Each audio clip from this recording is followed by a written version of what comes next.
Welcome back. The next step we want to do is to perform the pivot transformation on both the daily and the weekly streams to get the hospital admission counts from the indicator and the value field. So let's go over the requirements one more time to refresh our minds. So this was our requirement. So we want to use the indicator field and the value field to derive the hospital occupancy count and ICU occupancy count. If you remember, the value of the indicator field was a daily hospital occupancy and daily ICU occupancy. So we want to take those values from there and get the corresponding data item from the value field to derive these two columns. Similarly, we want to do the same thing for the weekly files. We want to use the indicator and the value field to derive the new hospital occupancy count and new ICU occupancy count. You must be already familiar with pivot transformations from processing the cases and deaths data in our previous module.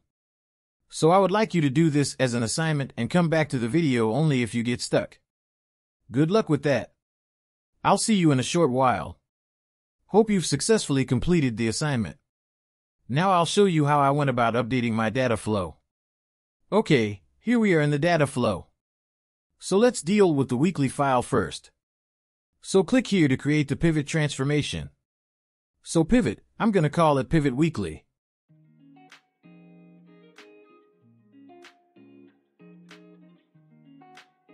And now we need to specify the group by columns. There are two ways of doing this, but the simplest thing is to specify all the columns you want to appear on the group by apart from the ones which are going to be pivoted. So I'm going to select country and let's keep adding a few more. So that will be country code. I'm going to type in that's easier. Country code 2-digit and let's select the 3-digit code now. And also we want the population of the country and we want the year week. So that'll be the reported year week. Because this is a weekly file, we want the year week rather than the day. And now we want the source as well. And we'll do a group by, based on these columns. And we want to specify our pivot key. In our case, our pivot is going to be based on the indicator. So I'm going to pick the indicator from here. For the indicator, we'll also specify the values. So if we switch to our spreadsheet, so I'm going to pick one of the year weeks, so that'll be easier to filter based on that one. So let's go for that. And these are the weekly figures, so I'm going to pick that value. So that's my first value. And let's switch to there and add the value there. And I'm going to call the next one as ICU admissions for 100K. So that would go in there as well.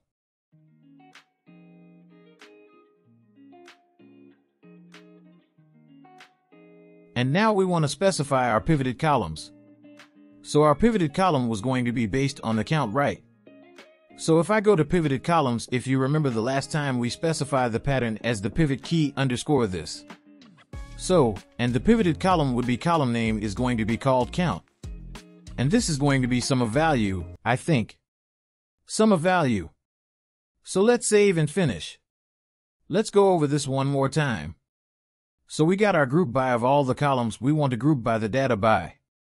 And then we got our pivot key, which is our indicator, and the values for the weekly are these two. So we've specified them. So that will be our value, pivot value. And the pivot column is a count, which is going to be the sum of value. So in this case, pivot key value is this. So our column names are going to be the prefix with the pivot key value.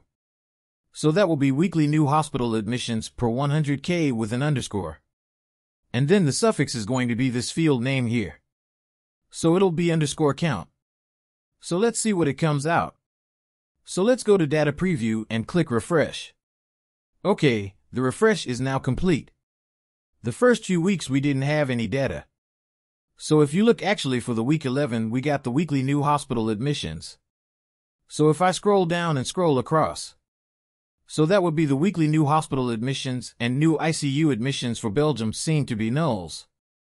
But for the other countries there might be data, but because we're only looking at a limited set of data, we haven't got any values populated. So when we've written the file, we'll have a look at it again, just to make sure that we've got it right. Now, let's look at the daily file and add the pivot transformation like we did for the weekly one. So let's click on that and click pivot. And this is going to be pivot daily.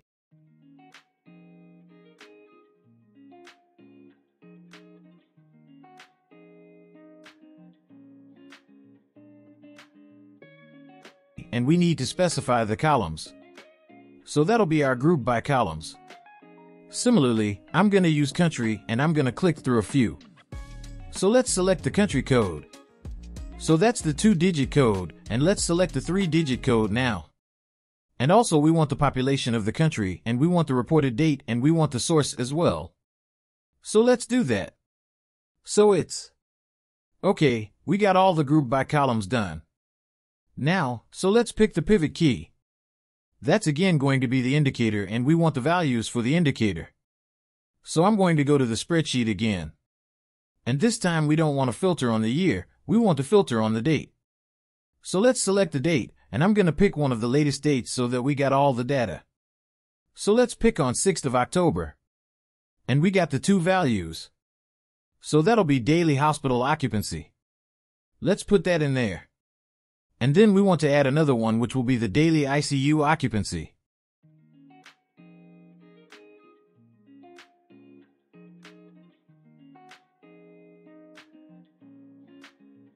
So the 2 fields are done now. So we want to have the pivoted columns. Again, let's switch the column name pattern to be prefix key value underscore. So now let's give the pivot expression. So this is going to be, again, the field is going to be called count, and we want to have the sum of all the values. So that would be that. So that's done. And just to summarize, we've got the group by on all the fields we want to group by on. And we got the pivot key with which is indicator. And these are the 2 values. And pivoted column is the count, which is sum of values. So the name of the output would be pivoted key. So that will be daily hospital occupancy underscore count and daily ICU occupancy underscore count. So let's click on the data preview and click refresh. Okay, so the refresh is now complete. So let's have a look at the data. So you got the hospital occupancy count and the daily ICU occupancy count populated. So that data looks really good. So with that, we finished creating the pivot transformations for both daily and weekly. So that's the end of this session. I'll see you in the next one.